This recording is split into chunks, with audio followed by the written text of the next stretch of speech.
karena itu saya katakan dari sisi substansi banyak celah untuk mengimpeach Gibran.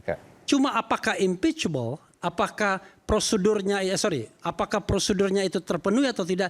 This is the question. Dan Anda menyatakan bahwa ini pertama kali yang sebelum mengatakan bahwa tidak ada jalan sama sekali, Refli Harun melihat bahwa ada celah-celah yang bisa dilakukan. Bukan saat ini aja saya mengatakan itu. Sebelum Gibran dilantik pun saya sudah mengatakan, dan bahkan kita datang ke Dewan Perwakilan Daerah.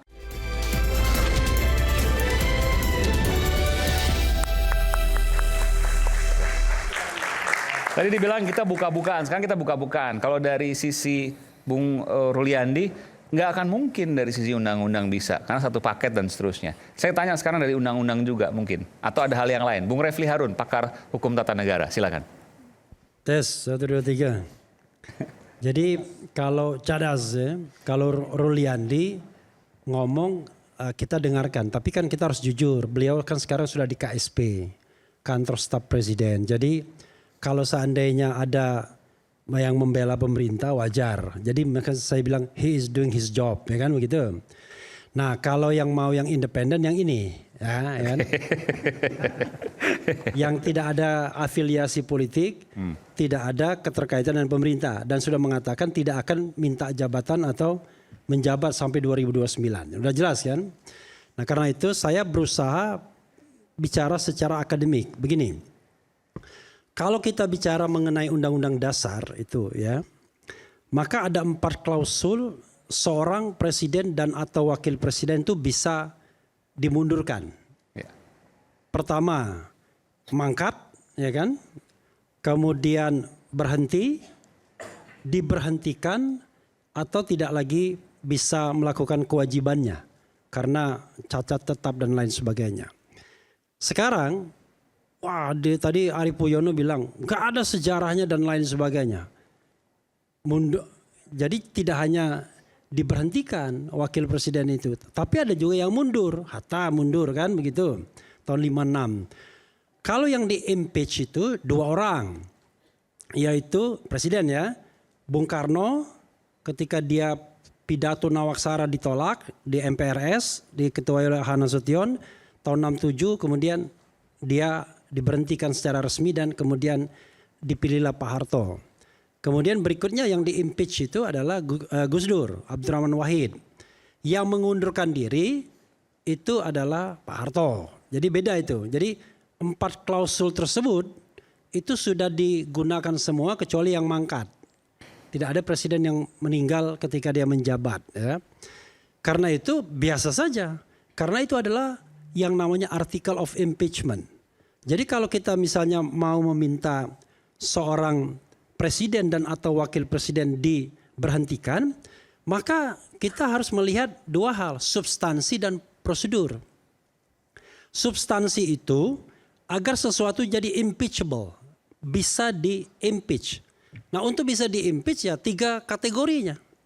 Dia melakukan pelanggaran hukum berat, berupa antara lain pengkhianatan terhadap negara, suap, korupsi, tindak pidana berat lainnya, atau lagi dia melakukan perbuatan tercela, kategori kedua, dan kategori ketiga tidak lagi memenuhi syarat.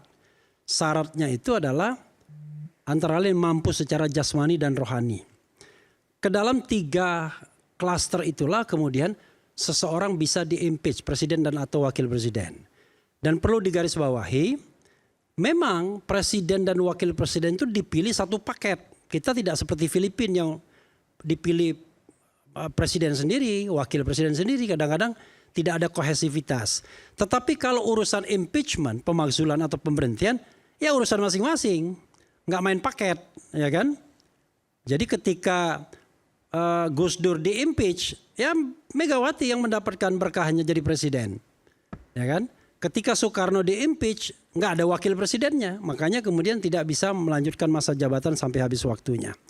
Jadi dipilih sama-sama tapi di-impeach bisa satu saja, bisa dua-duanya. Jadi maksudnya jangan kemudian kita di fait accompli seolah-olah dari hulu sampai hilir rendengan berdua saja. Buktinya ketika misalnya sudah menjadi presiden dan wakil presiden pun, Megawati tetap juga menggarap bagaimana bisa menjatuhkan Gus Dur pada waktu itu kan begitu.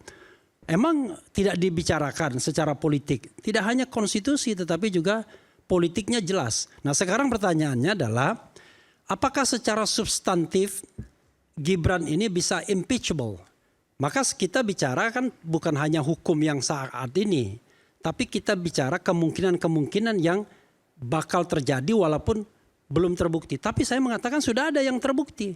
Cuman masalahnya ditindaklanjuti atau tidak itu masalahnya. Maksudnya gimana Bung Refli? Hah? Maksudnya bagaimana? Oke. Ini saya ditelepon Pak Prabowo tapi saya matikan aja. Satu ya. Saya bicara sebentar. Saya agak gatek juga kita kecilin. Oke. Mohon maaf Aiman ya. Silakan. Gangguan kecil. Satu, saya balik ya. Kita masukkan clause of impeachment itu.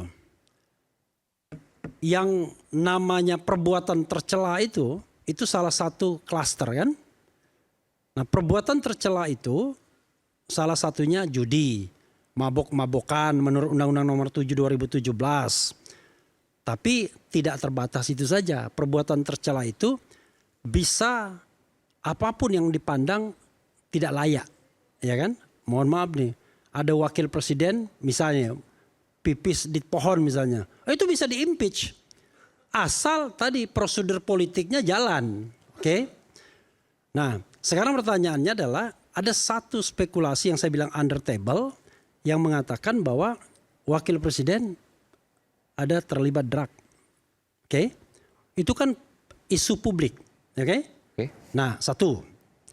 Yang kedua adalah Isu publik atau gosip? Itu harus dijelaskan. Gosip. Gosip, oke. Iya. Gosip kan belum tentu benar. Lah, nanti dulu. Kan gosip itu karena Anda ada prosesnya kan. Oke, silakan. Kalau Anda bilang benar, ya dia otomatis. Ya, artinya Kita kan- kalau gosip kan terlalu spekulatif. Begini Aiman sayang, begini ya.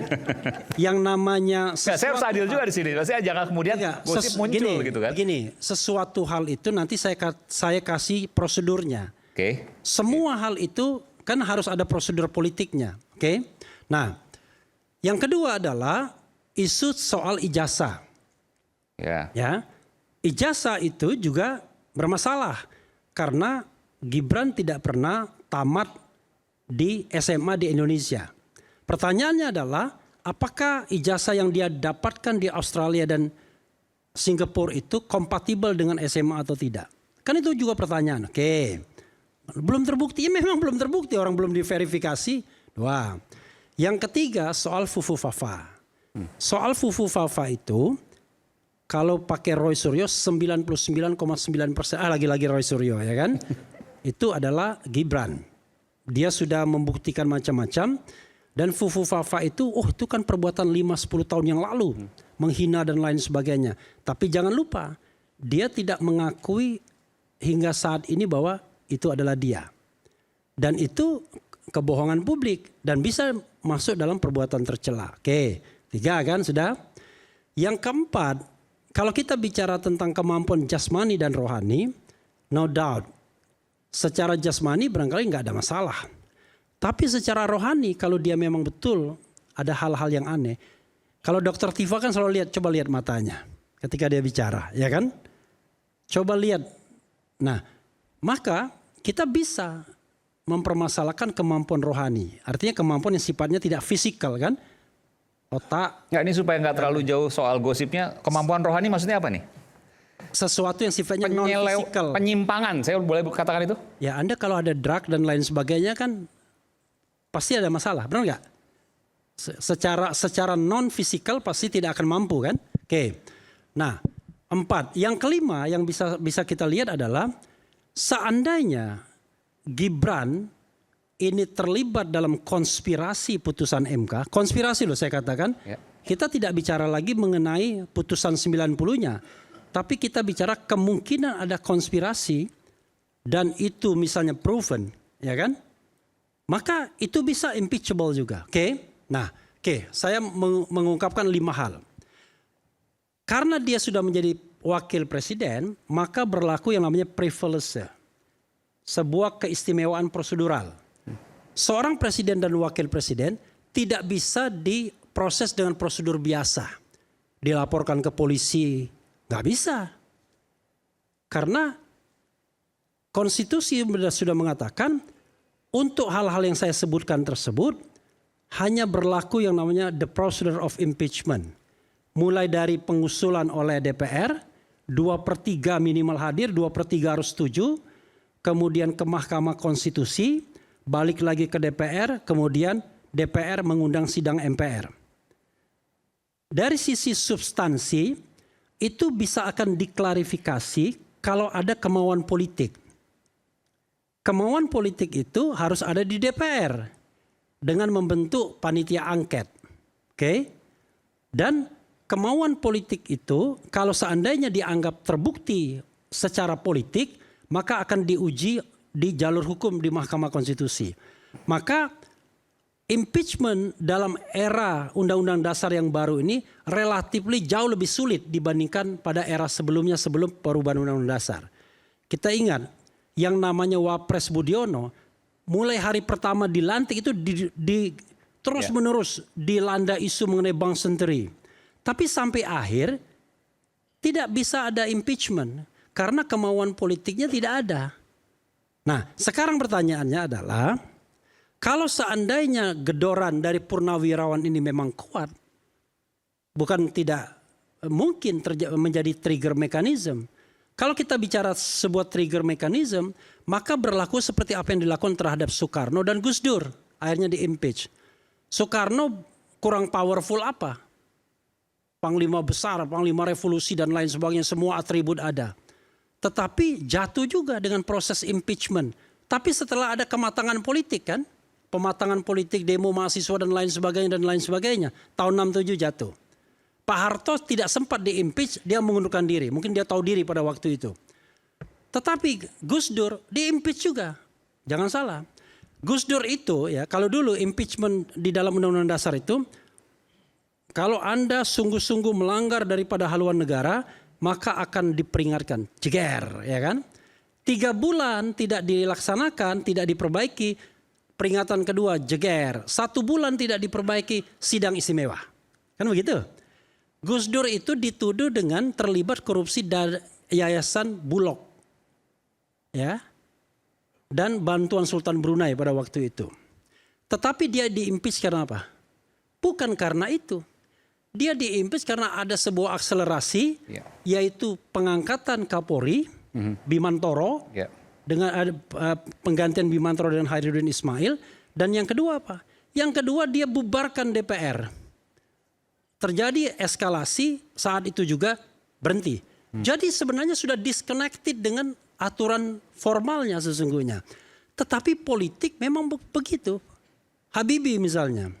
Habibie itu by constitutions, itu harusnya dia menjabat 5 tahun.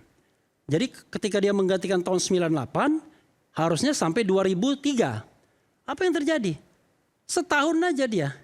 Dengan kesepakatan konsensus, Undang-Undang Dasar diubah. Dalam tanda kutip. Karena itu saya katakan, dari sisi substansi banyak celah untuk mengimpeach Gibran.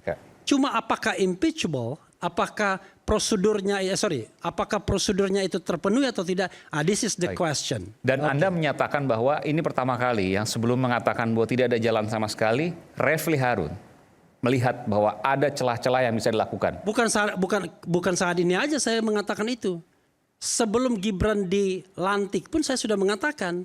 Dan bahkan kita datang ke Dewan Perwakilan Daerah untuk mengatakan jangan dilantik karena dia ada persoalan-persoalan yang membuat dia sebenarnya tidak memenuhi syarat. Kita mau datang juga ke fraksi yang so-called oposisi, yaitu fraksi PDIP. Unfortunately, sudah janji tapi ternyata tidak dipenuhi, akhirnya kita tidak bisa datang. Dan ini bukan kaitan, kalau misalnya komentar-komentar, ini kaitan sakit hati dan lain sebagainya. Anda ini sama seperti para buzzer yang menurut saya kurang cerdas. Enggak, ini bicara, makanya saya bilang komentar. Bagaimana Anda menjawab itu? Kalau orang bicara sakit hati itu kurang cerdas. Bagaimana orang bahagia kayak saya sakit hati? Ya kan? Coba bayangkan, saya orang yang independen. Ya kan? Bisa ngomong apa aja. Satu aja yang saya khawatirkan di Republik ini, kriminalisasi. selama orang ngomong dibebaskan, maka negara ini menjadi negara yang baldatun thayyibatun warafun ghafur. Tetapi kalau orang ngomong dikriminalisasi, diancam dengan hukuman 12 tahun seperti Roy Suryo, Tifa dan kemudian Sianipar, maka disitulah kemudian bencana demokrasi muncul. Nah, saya harap bapak-bapak sekalian, ibu-ibu sekalian, kawan-kawan semua, tidak pernah terjadi di era pemerintahan Prabowo ada aktivis yang ditangkap, dikriminalisasi hanya karena ngomong dan berpendapat. Makanya seorang Refli Harun bebas ngomong di Rakyat Bersuara. Kita kembali saat lagi. Oke.